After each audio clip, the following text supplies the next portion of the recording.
Hello दोस्तों, स्वागत है आपका फिर से हमारे चैनल पुस्तक ज्ञान में। दोस्तों, आज के इस वीडियो में हम लोग देखेंगे क्लास 9th के इंग्लिश का बुक बी हाइव का second chapter the sound of music का फर्स्ट पार्ट का हिंदी एक्सप्लेनेशन देखेंगे। इसके फर्स्ट पार्ट में बताया गया है इवलिन ग्लेनी एक ऐसी लड़की है जो आवाज़ को बिना सुने ध्यान से सुनती है। इसी के बारे में आज हम लोग इस फर्स्ट पार्ट में जानेंगे। तो चलिए देर ना करते हुए वीडियो को शुरू करते हैं। भीड़ वाले समय की भीड़ ने जो भूमिगत यानी कि जो धरती के नीचे अंडरग्राउंड ट्रेन प्लेटफॉर्म होता है, यानी कि ज़मीन के नीचे जो रेलवे प्लेटफॉर्म होता है, वहाँ बहुत सारे भीड़ लगे हुए थे। लगभग 17 वर्ष की एक छोटी सी लड़की आने वाली रेल के लिए बहुत ही घबराई हुई थी। यह उसका लंदन की प्रतिष्ठित रॉयल अकादमी ऑफ म्यूजिक में पहला दिन था और इसके साथ साथ वो बहरी भी थी, वो सुन नहीं पाती थी, इसलिए वो जीवन में अधिक बड़ी चुनौती का सामना कर रही थी। इवलिन ग्लेनी स्कॉटलैंड से थी। उसने धीरे धीरे अपनी जो सुनने की शक्ति थी उसे खो दी थी। उसकी माँ ने इसे तब देखा जब वो 8 वर्ष की थी। इवलिन ने इस बढ़ती कमजोरी को अपने मित्रों और अपने शिक्षकों से हमेशा ही छुपा कर रखा था। 11 वर्ष तक आते आते जो उसके क्लास में जो मार्क्स थे वो धीरे धीरे अब नीचे आने लगे, चूँकि वो क्लास में कुछ सुन नहीं पाती थी और ये जो बातें हैं वो अपने ना ही दोस्तों को बताती थी और ना ही अपने शिक्षकों को बताती थी। एक दिन प्रिंसिपल ने उसकी माँ को उसे एक विशेषज्ञ के पास ले जाने के लिए कहा। वह यह जान लिया गया था कि उसकी जो सुनने की शक्ति थी वो अब लगभग धीरे धीरे कम होती जा रही है और ये जो है किसी नस के चोट के कारण हुआ था। उसे एक श्रवण शक्ति ऐड पहनने की सलाह दी जाती है। लेकिन इवलिन सामान्य जीवन जीने के लिए निश्चयी थी।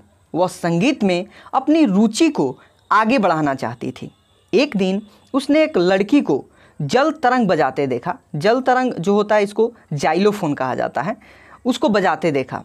उसने भी इसे बजाने का निर्णय लिया। रॉन फ्रॉप्स ने इसमें इवलिन की प्रतिभा पहचान ली। उसने उसे कानों द्वारा सुनने के लिए नहीं बल्कि किसी और तरीका से उसे सुनने के लिए कहा। इवलिन ने कहा कि वो अचानक ऊंचे और नीचे ढोलों को भिन्नता से अनुभव कर सकती है। वो अपने शरीर के अलग अलग भागों में खास धुनों का अनुभव भी कर सकती थी। वो अलग अलग आवाज़ों के लिए अपने दिमाग और शरीर को खोल सकती थी। उसने अब कभी पीछे मुड़कर नहीं देखा। वह युवा ऑर्केस्ट्रा के साथ यूनाइटेड किंगडम गई।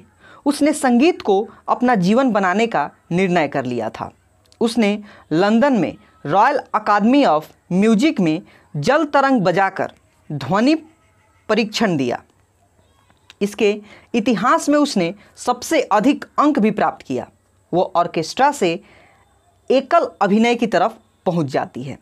अपने 3 वर्षीय कोर्स के बाद उसने लगभग सभी उच्चतम जो इनाम था उसको हासिल कर लिया था और उसने उसमें जीत भी हासिल कर ली थी। उसे अपनी सफलता पर गर्व नहीं है।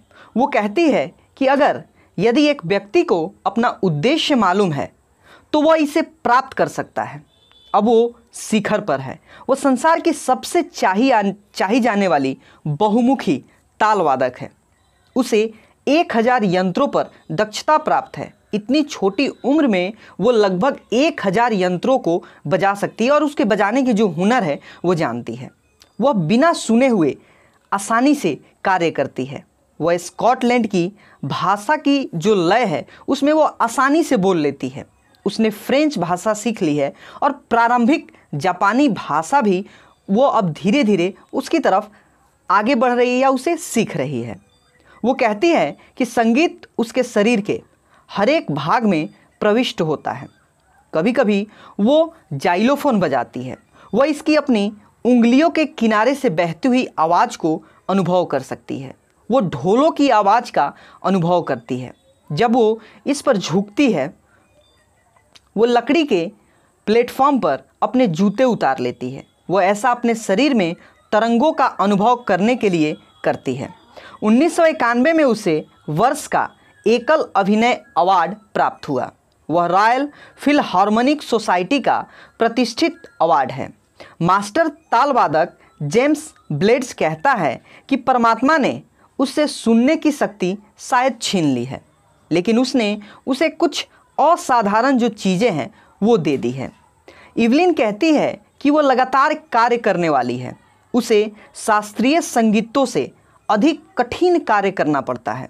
वह लगातार संगीत गोष्ठियाँ देती रहती है, संगीत समारोह में जाती रहती है। वह स्कूलों और अस्पतालों में मुफ्त संगीत गोष्ठियाँ भी देती है या वहाँ जाके संगीत के बारे में लोगों को बताती भी है। वह युवा संगीतज्ञों को प्राथमिकता देती है।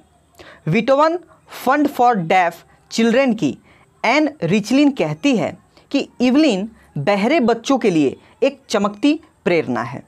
इवलिन ने तालवाद को ऑर्केस्ट्रा के अग्रिम भाग में ला दिया है। वह अपंगों के लिए एक प्रेरणा है। उसने लाखों को अथाह खुशी भी प्रदान की है।